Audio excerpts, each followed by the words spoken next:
어떤 일을 시작할 때 사람들은 계획을 세웁니다. 계획 속에는 가장 중요한 게 뭐냐면 그 일을 추진하기 위해서 방향을 또 정합니다. 그리고 그 방향에 세부적인 구체적인 행동 강령을 정해서 그 일이 추진되어 가도록 합니다. 오늘 본문은 예수님이 이제 드디어 공생애를 시작하고서 이 주연절이라는 그 말, 우리가 주연절 지금 4번째 주일을 보내고 있어요. 예수님의 메시아됨을 나타내는 거죠. 예수님이 왜 이 땅에 오셨는지, 그리고 그 오신 거에 대한 오늘 본문이 취임 비전 선포 설교입니다. 그래서 방향을 알려주는 거예요. 이쪽으로 가야 한다. 나는 메시아로서 이쪽으로 갈 것이다. 나를 따르는 무리들아, 너희들도 이쪽으로 와라. 이런 구체적인 이야기를 하는 것입니다. 오늘 본문은 누가복음 4장 16절부터 사실 시작되지만 전반부는 주로 설교를 많이 들었기 때문에 이제 후반부 오늘 21절부터 마지막 30절까지를 이야기합니다.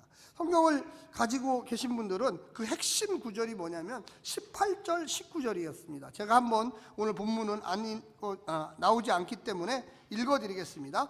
주의 성령이 내게 임하셨으니 이는 가난한 자에게 복음을 전하게 하시려고 내게 기름을 부으시고 나를 보내사 포로된 자에게 자유를, 눈먼 자에게 다시 보게 함을 전파하며 눌린 자를 자유하게 하고 주의 은혜의 해를 전파하게 하려 하심이라. 이게 이사야에 나오는 61장 1절 2절에 나오는 본문입니다. 그런데 예수님이 오늘 21절 첫 번째 이야기에 뭐라고 이야기하고 있습니까? 이에 예수께서 그들에게 말씀하시되, 금방 읽었던 이 글이 오늘 너희에게 응하였느니라. 응하였느니라, 성취되었느니라, 이루어졌느니라.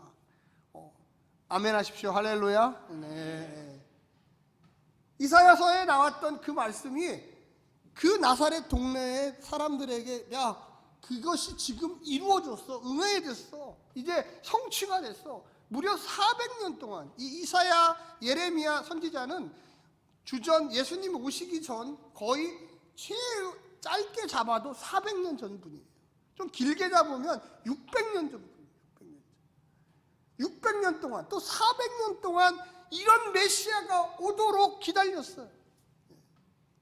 우리 한국 땅에 복음이 이 개신교회가 전파된 지 한 130년 좀 넘었습니다. 한 135년 정도 됐어요. 이제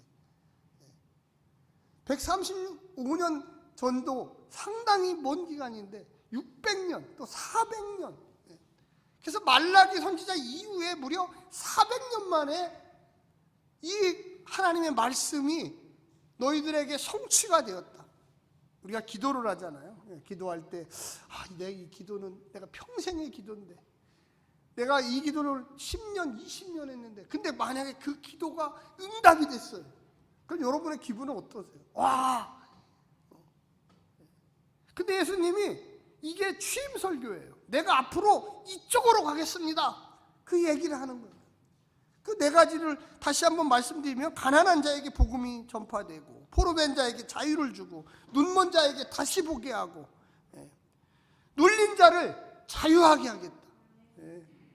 내가 온 이유가 바로 이사야 선지자가 예언했던 그것을 너희들에게 구체적으로 보여주겠다는 거예요. 우리가 예수를 믿을 때 왜 이 본문이 중요하냐면, 이것이 이루어지기를, 내 삶에 그대로 전가되기를, 내가 예수 제자로서 예수님처럼 그렇게 살아가기를 간절히 원하는 거죠. 할렐루야.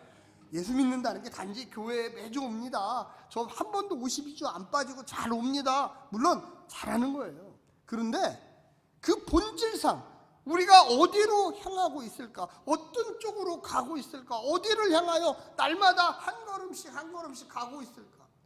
예수를 믿으면서 어떤 분들은 이야기합니다. 목사님, 제가 별로 기쁨이 없어요. 제가 교회를 오래 다녔는데 하나도 변하는 게 없어요. 그러면요, 다시 생각해 봐야 돼요. 그러면요, 무언가 내가 지금 방향을 잘못 잡고 있구나, 엉뚱한 방향으로 잡고서 열심히 가면서 하는 얘기가, 나는 왜 안 되지? 방향을 바꿔야 돼요. 예를 들어서 우리가 부산을 간다 할 때 여러 가지 물론 방법이 있습니다. KTX 타고 가는 방법, 걸어서 가는 방법, 뭐 말을 타고 가는 방법, 자전거를 타고 가는 방법이 있는데 방향은 똑같아야 돼. 저쪽 압록강 북한 쪽을 향해서 열심히 가면서 뭐 자전거를 타며 가면서 나는 지금 부산을 향해 열심히 가고 있다. 이거는 방향을 잘못 잡은 거예요. 걸어갈지라도 내가 부산으로 가겠다 그러면 부산 쪽을 향하여 천천히 걸어가더라도 그쪽 방향을 향해서 가야 돼. 오늘 본문은 방향을 분명하게 잡는 거예요. 야, 나 메시아가 왔다. 이 갈릴리라는 동네는 예수님이 잘 하신 동네예요. 예수님을 잘 알아요. 예수님이 목수의 아들인 것도 알고 가난한 집의 아들인 것도 알고 못 배운 것도 알고 다 알아요. 예수님이 그 동네 와서 내가 이제 메시아로서의 삶, 이제 목수의 아들의 삶이 아니라, 목수의 삶이 아니라, 못 배운 삶이 아니라 메시아로서의 삶을 살겠다. 사랑하는 성도 여러분, 우리는 예수 그리스도를 쫓아가는 제자들입니다. 할렐루야.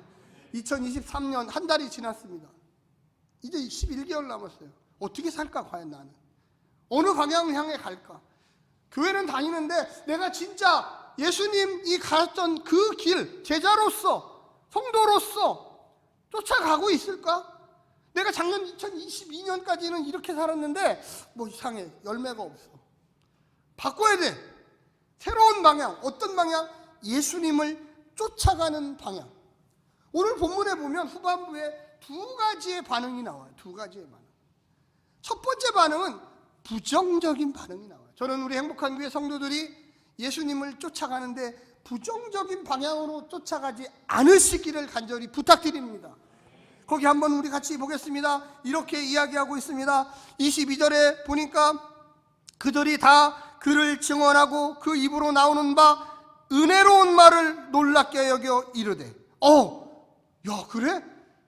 예수가 메시아였어? 예수가 이사야가 예언한 그것을 성취하는 사람이었어? 여기까지는 되게 좋아요. 그런데 여러분 그 다음에 한번 해주세요. 여기에 이 사람이, 시작, 이 사람이 요셉의 아들이 아니냐. 처음에는 굉장히 놀랐어요. 야, 예수님이 메시아였어. 예수님이 이사야가 이야기한 걸 성취했대. 이제 한대, 시작한대. 근데 가만히 생각해 보니까 야, 저 어디서 많이 보던 사람인데? 우리 동네 사람 아니야, 저 사람이? 저 사람이, 아니, 보니까 나이가 어려워. 저 사람이 보니까 글자도 잘 모른대. 저 사람이 보니까, 야, 한낱 목수의 아들, 이게 내위인도 아니고, 무슨 장군도 아니고, 왕도 아니고. 좋았는데? 사람의 외모와 그의 본질을 보려고 하는 게 아니라, 그냥 나가 떨어졌어요. 여러분 거기 보시면 이렇게 나옵니다. 예수님이 조금 그거에 대한 좀 어떻게 보면 좀 불만, 예수님도 불평불만 하시죠. 예수께서 그들에게 이르시되 너희가 반드시 의사야 너 자신을 고치라 하는 속담을 인용하여 내게 말하기를 우리가 들은 바 가버나움에서 행할 일을 내 고향 이 갈릴리 나사렛이죠. 여기에서도 행하라 하시니라. 그러니까 기쁜 마음으로 예수님은 자기 고향 나사렛에서 와서 내가 이제 요셉의 아들 예수가 아니라 하나님의 아들, 신의 아들, 이 땅을 창조한 그분이 나를 부르셔서 메시아로서 일을 시작한다. 이렇게 아주 선포를 이사야 61장을 통해서 했는데 굉장히 사람들이 환영하다가 갑자기 이상하다. 회의와 뭔가 불안과 의심이 들어요. 그러면서 한다는 얘기가 왜 가버나움에서 할 일을 여기서 안 합니까? 이 가버나움은 이방 지역입니다. 두로와 시돈 지역이에요. 근데 그곳에 갔더니 예수님이 가자마자 사람들이 막 믿기 시작했어요. 그냥 믿었어요. 그랬더니 그곳에 많은 기적과 이적을 행했어요. 많은 사람들이 놀러왔어요. 병도 고쳤어요. 메시아를 만났다. 위대한 일을 했어요. 그러니까 그것 좀 일로 와봐 해봐. 저기 목수 아들 여기 와서 그 이적 좀 한번 해봐. 우리가 봐줄게. 아주 거만하고 교만하고 그들의 태도가 완전히 처음에는 좋았는데 나중에 가면 갈수록 돌변해요. 사람은 일관성이 있어야 됩니다. 지금 이 사람들이 만약에 예수님이 나사렛 출신이 아니라 예루살렘 출신이었으면 환영했을지도 몰라요. 선입견을 가지고 무언가를 보기 시작하면 거기에서 기적과 이사는 사라져요. 저 사람이 나보다 나이가 어린데, 저 사람이 나보다 세상 경력이 짧은데, 저 사람이 예수 믿은 지가 얼마 안 되는데, 그런 식으로 접근하면 그곳에 하나님의 은혜는 사라져요. 여기 예수님이 두 가지 얘기를 합니다. 그래서 구약의 엘리야 시대에 사렙다 과부 얘기 아냐? 사렙다라는 과부 얘기.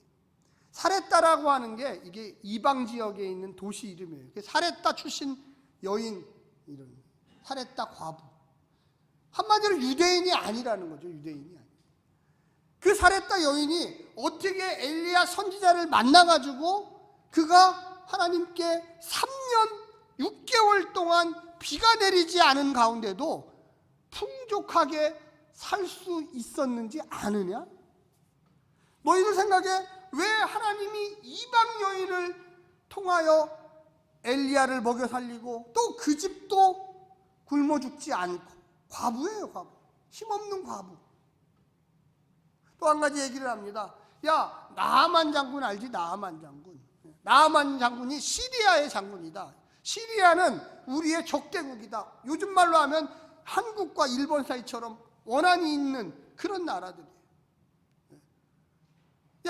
이스라엘 땅에 문둥병 환자가 하나도 없었더냐? 많이 있었다.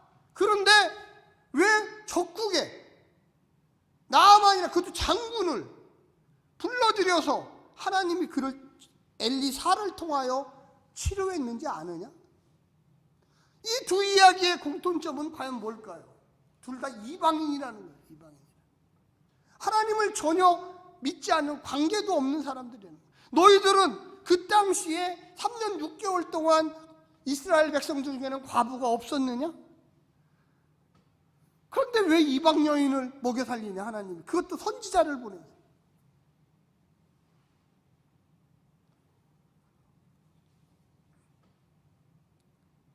하나님 나라에 대한 그 환영.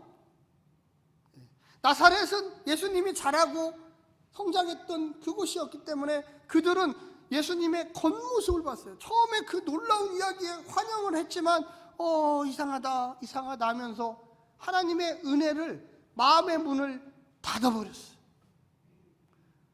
하나님의 은혜는요 동일하게 내립니다. 동일하게. 그런데 마음을 열어 제낀 사람만이 그 은혜를 누릴 수가 있어요. 할렐루야. 오늘 예수님이 하신 말씀은 바로 이거예요.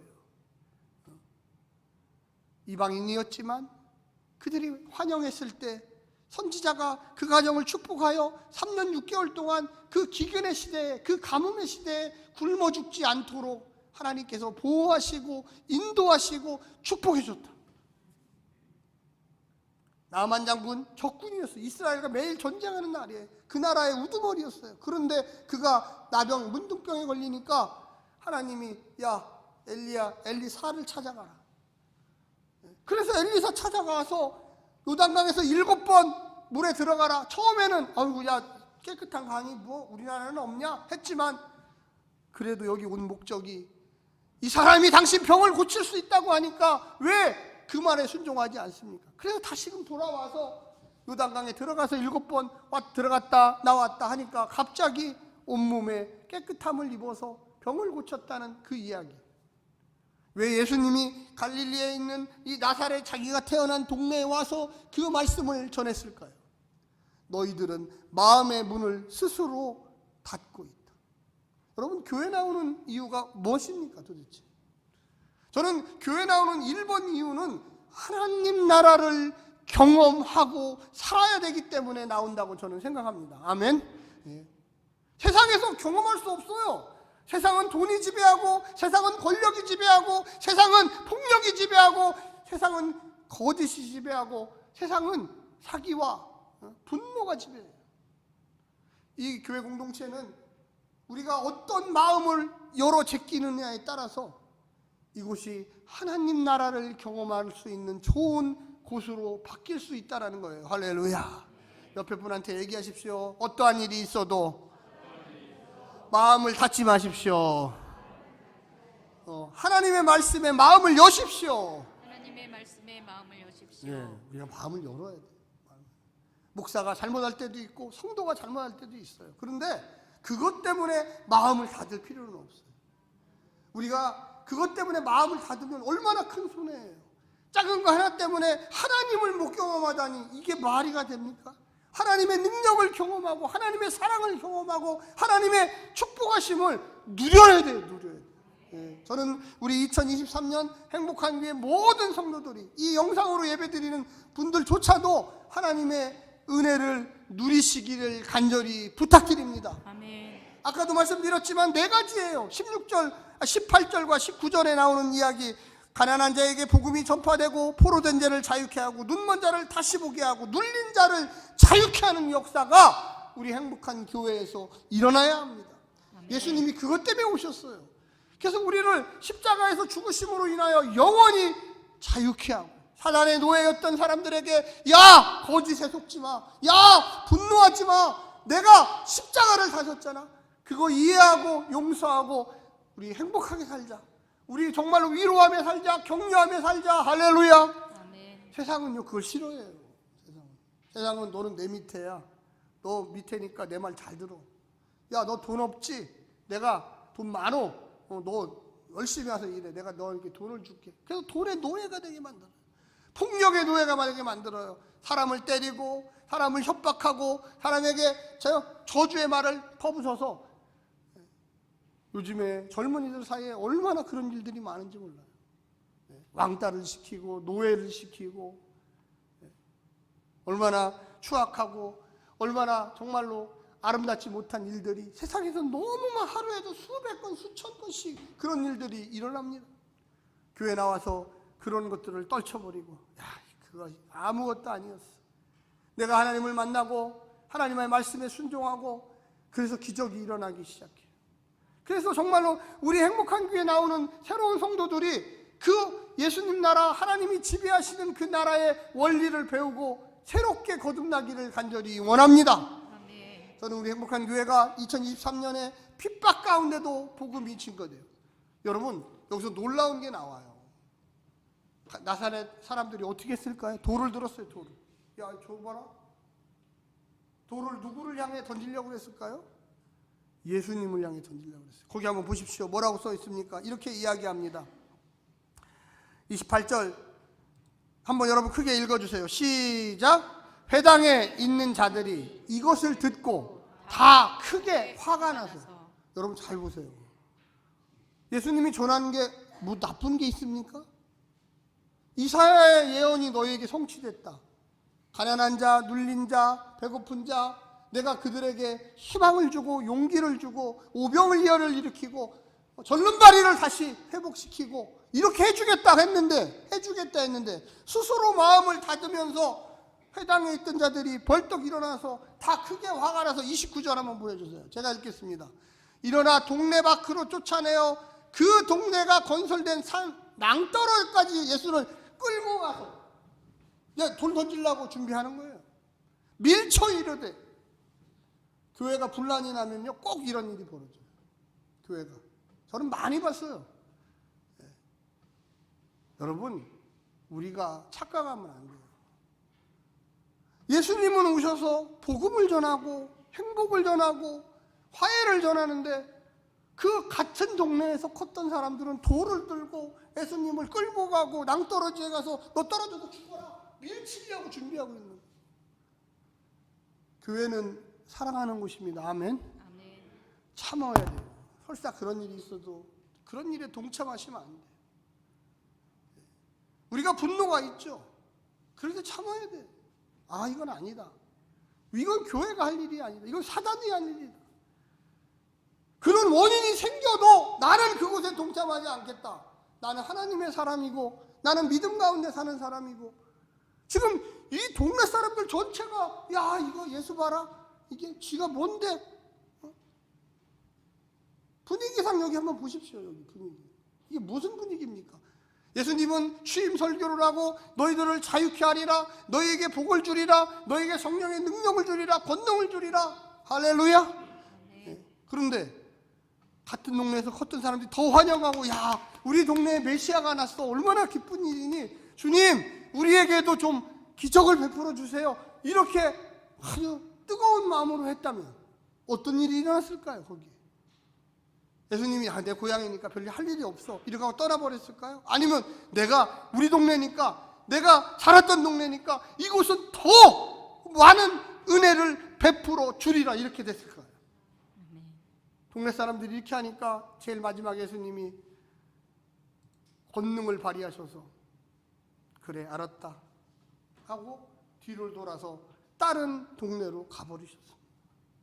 사랑하는 성도 여러분, 어떤 게 이득일까요? 당장 분노하고 화내는 게 이득일까요? 좀 참고 기다렸으면 예수님이 얼마나 그 나사렛이라는 동네에 아름다운 일을 하고 성령의 역사가 충만해질 거예요.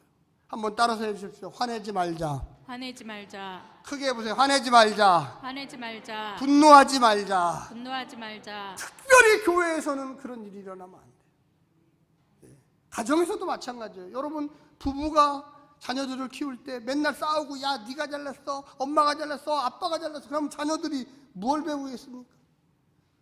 아무리 화가 나도 여보 이거는 나하고 당신하고 둘이 해결할 문제지, 애들 앞에서 지금 뭐 하는 거야 이게. 조용조용히 얘기합시다. 좀 시간을 가집시다. 기도하면서 우리가 그리스도인 가정인데 믿음으로 하나님께 나아가야지. 아무리 화가 나는 일이 있어도. 분노는요, 마태복음 지금 우리 매일 성경 얘기하잖아요. 살인과 같다고 얘기하지 않습니까? 산상수훈에서. 그래서 너희가 살인하지 말라 했지만 나는 너희에게 이르기를 분노하지 말라, 형제에게 노를 벌하지 말라 얘기하잖아요. 이 마음은 오늘 부분하고 똑같잖아요.